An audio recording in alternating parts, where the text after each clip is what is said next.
This episode is brought to you by the Shop 1 in 5 Pledge. We believe that when you purchase from a small online or offline business, your dollar goes further. Hey friends, Mina and I created the Shop 1 in 5 Pledge, and we're inviting you to take it with us. It's a commitment to make 1 in 5 of your purchases from a small business, online or offline. It's a way to make an impact together where and when it matters most. Because the truth is, your purchasing power matters now more than ever. Head to shop1in5.com to take the pledge. Make that commitment to shop 1 in 5 of your purchases towards a small business. We also invite you to shop the directory if you don't know where to find other small businesses. It's right there on the page. And we're asking for you to share the pledge. Imagine if each of us told 3 to 4 people about the Shop 1 in 5 pledge. It would be an incredible and life-changing for so many small businesses. Tell your friends, your family, and your social network. It costs nothing extra and makes a world of difference. Our purchases have the ability to change lives. Okay, let's jump in. Welcome to the Product Boss Podcast, where we help product-based businesses grow their sales and improve their strategies. Hey everyone, I want to introduce you to my co-host and biz bestie, Mina Kunlo-Sitep, an Amazon guru that has built a multi-6-figure product-based business. And introducing the other half of the Product Boss, Jacqueline Snyder. She has helped launch and grow over 500 fashion apparel and accessory brands, even one of her own. And together, we share our inventory of secret weapons that will help you dig deep and do the work it takes. Are you ready? Let's build together. Hey, everybody, and welcome to another episode of the Product Boss Podcast. I'm your host, Jacqueline Snyder, with my summary co-host, Mina Kunlo-Sitep. Hey, Mina. Hey, Jacqueline. All right, so we have taken off a good part of the summer. We have had a bunch of re-airs. I know you're loving them. We're hearing that in our DMs and emails that you guys are loving some of these re-airs, but we're kicking back off. We've taken our time. We've really recalibrated. We've come up with some amazing content for all of you, and we're really excited to share that with you. Yeah, I think this summer, everybody has, found this newfound freedom that we always had until the pandemic. And now we are excited to kind of shift gears and get back into thinking about our businesses and what that could do as far as the amount of time we put into it. How can we really optimize and seize those opportunities with the time that we do have in order to make like a bigger impact? Right. And while it's the summer and we've been trying to get our tan on and go on vacations and really live our best lives, we are also, as product entrepreneurs, gearing up for the busiest time of year, which is the holiday season. So one thing that we're working with right now with our masterminders is really the idea of stabilizing and fixing some systems on the back end before they're ready to scale and really be full forward in growth that comes in towards the end of Q3, the third quarter, and definitely in fourth quarter. So we wanted to talk to you a little bit about what we're working on with them and then help you. So today we're going to talk about what to do if you want to improve your discoverability on Google.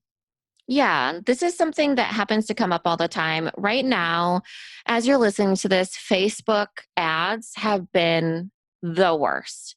It's really hit the fan as far as the results happening with them. So now we're shifting back to organic. Right? We're shifting back to organic. We have our masterminders really think about it from 3 buckets: paid advertising, partner efforts and opportunities, as well as organic. And so we're kind of looking at it from those buckets. So as we're thinking about organic, Google is the way. They're the people to catch the interest of, right? You want to be able to do a few tweaks on Google in order for you to best be discovered on there. So I want to just go back. Usually Mina's the one that does the acronyms, but when we started talking about this sort of marketing strategy for, product entrepreneurs, she had said paid marketing, right?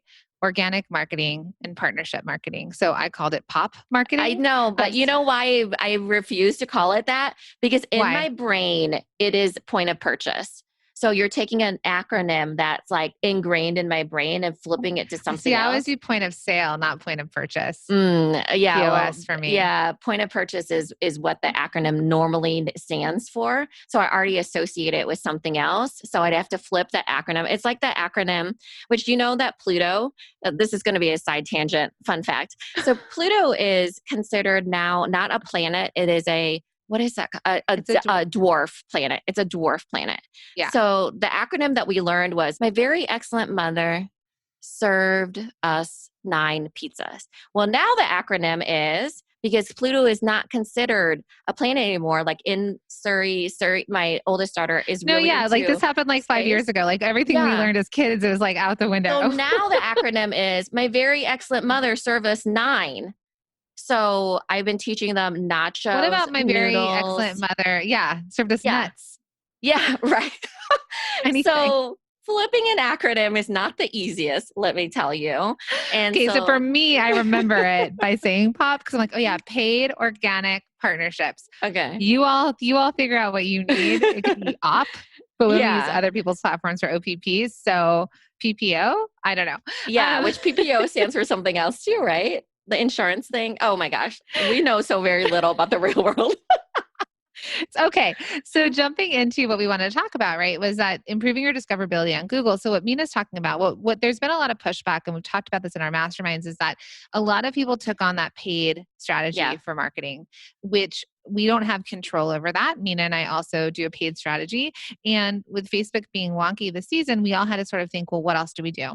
But no matter what, you guys, we always talk about organic marketing. And one of those ways is ranking on Google, right? How many of you wish that someone could type in, baby blankets or baby bottle labels or I don't know, like jasmine candles and be the number one thing that shows up outside of the sponsored posts, right, on Google? Like you want to be the one that people find.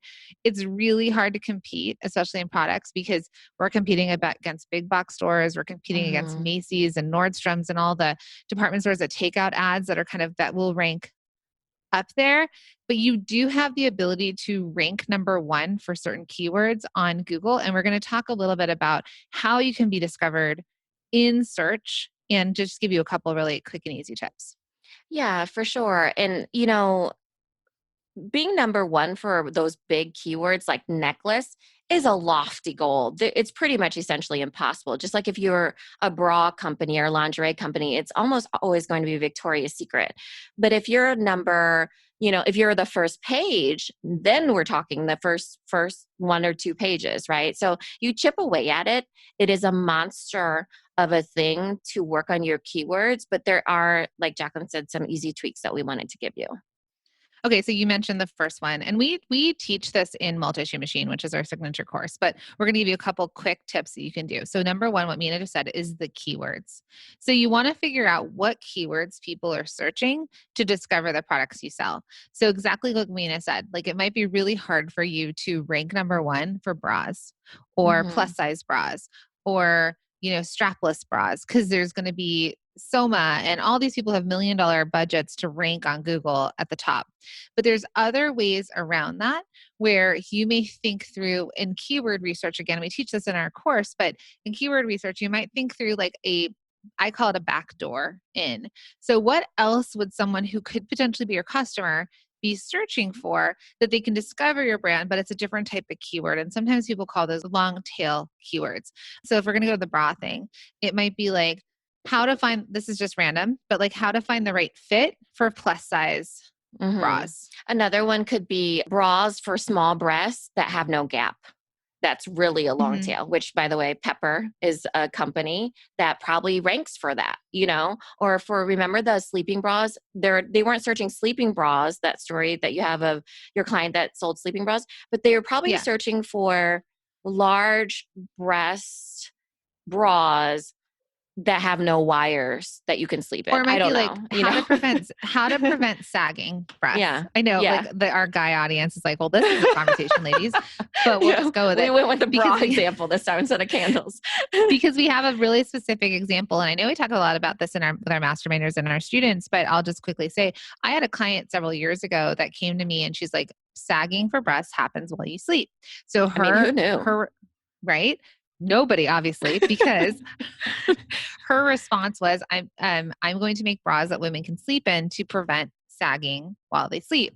So she made them. She spent a $10,000 on building her SEO, $10,000 on her website, probably $100,000 on us creating her brand and like her product and going into production. She was out of business within 3 months because she spent so much money up front and she worked on SEO of being ranked for like sleeping bras, but Mm-hmm. nobody was searching for sleeping bras. She could have taken that money and really made that need in the market. She could have let people know. She could have gotten on other people's platforms. She could have gotten press. She could have really pushed out that information of this happens while you sleep and I have the solution for you by buying my bras. Yeah, So for sure. I mean, her go-to-market strategy probably should have been educating people on, that sagging breasts happen at night or whatever, now don't quote me medically, like this is just from this client. So this could be completely wrong. Right. I've never actually Googled The this. search of sleeping bras goes up all of a sudden. But like there's a breast surgeon out there somewhere listening and being like, no, ladies, you're wrong. No. Mm-hmm. So the first tip for all of you is to think about keywords. Now, our multi-stream machine students, I know that we've had this discussion in our community, the module in the course, you've worked on this. But what I'd like for you all to do is think about keywords. What are some backdoors in? You can do your own research for keywords, and then you would use keywords within your websites. You would use keywords if you were creating blogs. You would have long tail keywords. You have descriptions and meta descriptions. You would just want your pictures would be labeled with the words. So Mina with her baby bottle labels, she made you like little labels, baby bottle, and camp waterproof labels as like a whole descriptive word or keywords on her images that she even uses and puts on her site, because guess what? Google crawls all of this stuff and looks for the keywords everywhere. Now, she's done her own research to discuss or to figure out what keyword she needs to use within her site, within her descriptions, within everything, that then Google would crawl her site and say, oh, yeah, this is what this person says that they're being represented for. And when somebody searches that and they find little labels as the result, it's like a match made in heaven. The search matches with the right, result. And then Google's like, oop, that's good. And then they notch her up in the rankings on Google. Yeah, for sure. One of the ways that you can check to see like the volume of a keyword is through Google Keyword Planner. I think it actually forces you to do an account now. Obviously, everybody's play to play nowadays. Before you could use it for free, and now you actually have to sign in on your Gmail in case you want to run ads and all that good stuff. So that shows you the volume of something. So if you think that, oh, you know what, I'm going to create a bra for sleeping and I want to see the volume of people going in to find quote unquote, in quotations actually, sleeping bra, and then I can see the volume of that per month. So, and then thinking about the different needs, I know that, for example, when I was trying to do my labels for Lil Labels, that in October, the keyword crock pot recipes was the biggest it's ever been within the year. So you can look at the scale or the graph or whatever of what that keyword is in the month that it is, so they can use my labels for their crock pot recipes that they make, meal planning for example. So that was kind of an idea there. So here's an example I really want to say, though. Here's like a quick pro tip.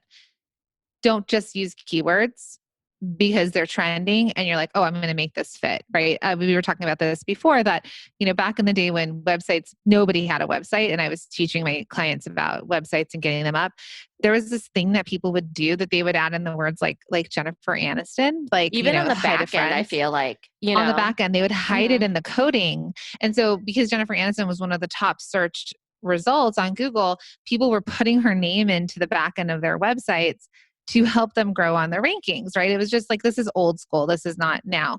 But you'll actually get pinged and penalized for putting keywords that don't make sense, because the worst thing that can happen is you use a keyword. Like, let's say you sell candles, but you're like, ooh, crock pot is trending. And you put crock pot somewhere in there, and then people search crock pot and somehow your result shows up and they click on it and then they quickly abandon the site because you're selling candles, not crock pots. Then Google's gonna be like, nope, this didn't work. And they're actually going to penalize you for that. So when you're searching your keywords, search relevant keywords Understand what people are searching. So again, if they're not searching for sleeping bras, then find your other way in of what they're actually searching for. And then you'll want to use some keywords within your site, within your meta tags, within your images that people would search for, and it would connect, and it would be like, yep, match made in heaven, right? That's Yeah. the idea of keywords. Yeah, that's the idea of keywords. But basically, the whole purpose of Google crawling is that they want somebody, their whole goal is that when somebody types in something, they serve them up what is relevant, what's relevant to their search. So if it's not relevant, then you get knocked down because it wasn't relevant. It didn't pertain to what their customer, the end user, the searcher wanted for that particular keyword.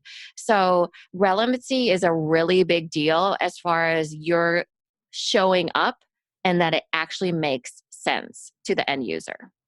Right. Okay. So that's tip number one. Now, the second part of this, the other thing that's going to really help you improve your discoverability on Google is a backlink. So I'm not sure how many of you know what backlinks are. Now, you might be listening to us talk about keywords and feel a little bit overwhelmed by that. Yes, like understood. We also find it overwhelming. And that's why it's like completely integrated into our, into multi-stream machine, because it's something that we felt it's not a huge build out, but it's something that you need to be aware of. Now, the other thing, and this is something where Mina and I are hoping to help all of you with, is the idea of a backlink. But first, let's just talk about what a backlink is. So a backlink is a link that's created from one website to another website. So it's also called like an inbound link or an incoming link, which means that somebody mentions your business on another platform, on a blog, on a podcast in the show notes, like in press, on some other website. And there's not just, it doesn't just say, little labels, but it says little labels, and it actually links back to herlittlelabels.com. And that's considered a backlink. And that's really important to your SEO. And that actually the rankings, like when you start to pay attention to where you rank on Google, you'll see that, certain people that rank in the top 3 of Google for a keyword have X amount of backlinks. So Mina, I was looking at your site, which I have a lot is bonkers. because I worked with an agency. She has 33,806 I hate giving that number because that is so overwhelming. Like imagine if you had 10, that's fine. So totally. I have, because the Product Boss has, I'll just say the Product Boss has 1,362 backlinks. Yeah, because we've been on a lot of podcasts and other things that link back to us. So that took 3+ years to accumulate, Mm-hmm. And the thing is, backlinks are not created equal. So meaning that if, for example, I actually have a bunch of backlinks when we first started the Product Boss podcast to Little Labels. However, because our keywords don't match up and our audience here on the Product Boss is like small business owners, product business owners, so people are searching for that, and they happen to go on to Little Labels, which does nothing for them, the relevancy is really low. The authority on those keywords is really low. So that backlink doesn't hold as much weight as if I was on babysleep.com. They were talking about baby bottles. Here's that. And then the authority of that holds more clout. That backlink matters more than the Product Boss one, for example. Right.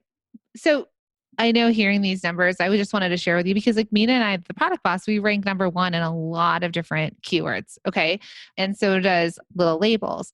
Now it's a climb. This is like imagine a ladder, and it's a climb. And this is something that you want to work on are your backlinks, because it makes it relevant. Now, where this is important is if you have your own website, especially because, for example, if you sell only on Etsy, the backlink isn't important to you because Etsy has its own backlinks, right? It's their platform.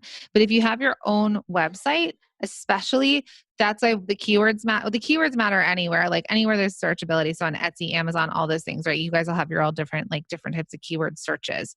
But backlinks are really relevant in boosting a website higher in the Google search so that when somebody's searching for something relevant to what you sell, you're discovered in the first couple of pages. So we talked about what a backlink is, and let's talk about how to get a backlink or a few backlinks. So the goal is to get as many backlinks as possible, but quality over quantity. I have a big, huge quantity, but I don't get a lot of organic visitors, to be honest. So quality over quantity in ones that hold more authority in that category. So, and then volume matters too. So, for example, we have the small business shopping directory coming out. And so, if you're a candle company, we might as well go back to candles since it's our go-to. If you're a candle company and you're in the directory, and we've spent so much money, time, effort to make this directory really searchable, really robust. We actually hired an SEO expert to help us in the build out of all this. And so we're making sure that all the keywords and the images and all the things are named certain things that have keywords in them, even the URLs. So if you were to get a listing, and let's say it was soy wax candles small business or something, and the end user put that into Google, there's a good chance that ours would pop up because we rank really high for small biz shopping directory. To back that up really fast, we are relaunching in August that you can join the small business shopping directory, which we launched last year, and we have 600 businesses in there. And in that, we got a ton of press and drove traffic to all these businesses. And so, as we're relaunching this, you do get a backlink. So exactly what we said, from a domain with authority that makes sense to the product you're selling, which is, let's just say the small business shopping directory. Your business, when it has a listing, has a link from our site to your site. And what that is exactly that referring domain, right? From one site to another. So how does this help you? In general, right? Your website could be listed on a blog. Your website can be listed, in a podcast, in their show notes that also shows up on their website. It could be listed somewhere. Why does it help you? When you're on a domain or you're mentioned on a domain with more authority, right? That has higher rankings on Google, it will lift your site up, right? So, but it'll also help you be discovered, because what might happen, like Mina said, is if they type in soy candle small business, your site may not have enough robustness to it. It may not have all the keywords set up. It may not even rank anywhere on the top several pages of Google. But if they're writing in small business and like the product boss of the small business directory, and we rank for it. We're number 10 for shop small business on Google. For small business online, we're number 21. For online small business, we're number 21. For small business clothing, we're number 35. I'm just going to pull up someone. So small business directory, we're number 13. Small business online shopping, we're number 14. So when you look at that, right, we're already within the first 1 or 2 pages for a lot of different keywords. So if you then are attached to, let's call it like our directory, then maybe they might have never discovered you just from, soy candle small business. Maybe you're on like page 5, 6, 7. But within page 1 or 2, if our directory pops up and they click on it, it's a shortcut to getting access to your business. But they show up with us. So that it's like you pop up, you're like tethered to us, but it's not necessarily in a good way. In a good way, all good ways. But not necessarily like they don't have to go to our directory to find you. Like you would be tethered to us in the way that you actually would rank higher, meaning that if they typed in small business soy wax candle company, that you might show up in your own, because we helped lift you up, and they would go there instead of to our directory even. That's even another possibility that could happen in this search. And a flip side, okay, I'm just looking at at what we rank for in keywords. Made for Mama Shop. Mindy, she's a masterminder. She's in Multi-Shoot Machine. You've heard her on the podcast. She's been on the podcast. We've talked about her on the website. Like she's got rankings for that. We actually, as the product boss, rank number 30 for if you wrote in Made for Mama Shop. So if you can see that, I don't know where she ranks on there, but you can see that it kind of goes both ways, right? And then so there's just these backdoors, this discoverability through these links that are going to help people find you with different types of keywords. And so it's kind of a soup. Keywords are really important. And then backlinks are important because Google likes the backlinks. They're like, ooh, these sites are relevant, right? It helps lift you up with relevant keywords. It helps lift you up with connections to other sites and saying like, well, this site with higher authority is linking to this site. Let's boost them up. And it's that JFK quote of like a rising tide lifts all ships. That's the intention of backlinks in Google. And also truly, Mina and my intention on launching the small business shopping directory, it was the idea to use our authority to then lift small businesses with everything that we've invested into websites and ads and all the things that we pay for, and plus our own organic growth. Yeah. And it really is the glue that sticks it all together is the relevancy. Because remember, Google's wanting to preserve up the keywords that matter to their end user. And so that person is going on to Google to look for soy wax, candles, small business to support. Then that really ends up being the reason why Google shows it, is because it's relevant to that end user. You know, oh, this is what they were searching for. So the longer they click on it, stay on there, shop around, all those things, and they don't bounce off, that actually helps everything as well. So you're adding more oil to the machine, even like of, oh, okay, the authority is there, the relevancy is there, and then also it just is like rising tide, but it also is continual. You know, there's like so many, it's a long-term benefit. That's what I'm trying to say. So the goal here for you all to think through your website and ranking and the authority and how to improve your discoverability is 1, that your keywords match. 2, that you start to work on your backlinks. We are making it really easy that when you join the small business shopping directory, that you get a backlink to our site. And as we drive traffic there, that's going to help raise you. I know that we just got a DM in our messages from somebody who said, you know, I have, since being in the directory since last fall, she's like, I've seen an uptick in my traffic and I contribute that to the directory. So that's the goal. The other ways for you to do this is when we talk about working with influencers or bloggers, PR, getting on people's podcasts, anywhere else you can be mentioned with a link back to your site is going to help you climb in that authority and climb the rankings. So if you're interested in signing up for the small business shopping directory, it is a 1-year listing. You can click the link in our show notes to, depending on when you're listening to this, it's either a wait list or you can apply to join. And we'd love to see you in there. And our goal is that our rising tide lifts all ships and that we're all doing this together. Yeah. We'll see you over there. Thank you for being here and listening all the way through the Product Boss podcast. If you love our show and it has helped you in any way in your business, would you mind doing 2 things for us? Subscribe to the show so you never miss an episode and leave us a review. Reviews help other product entrepreneurs know that this is the place to be to grow their businesses and realize that they're not alone. And we know that you all know that a 5-star and honest review helps you sell more products to more people. So you know that your reviews help us reach more listeners around the world. Remember, what we give is what we receive, and we are all about helping each other in the Product Boss community. We are all in this together. We would be so appreciative of you if you could take the time right now to subscribe, leave a review, and even share this episode on social or someone you know so we can impact more lives. And remember, subscribing means that you will get notified each time we release a new episode so you never miss a thing.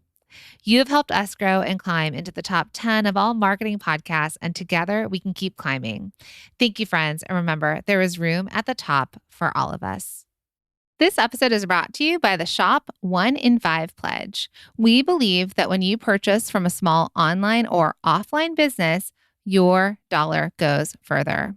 Hey friends, Mina and I created the Shop 1 in 5 Pledge, and we're inviting you to take the pledge with us. It's a commitment to make 1 in 5 of your purchases from a small business, online or offline. It's a way to make an impact together where and when it matters most. Because the truth is, your purchasing power matters now more than ever. We're inviting you to take the pledge if you head to shop1in5.com. The link is in the show notes. And when you get there, please make sure to share the pledge with your friends, your family, and your customers. Let's invite everyone to take the Shop 1 in 5 pledge so that we can all use our purchasing power to change lives.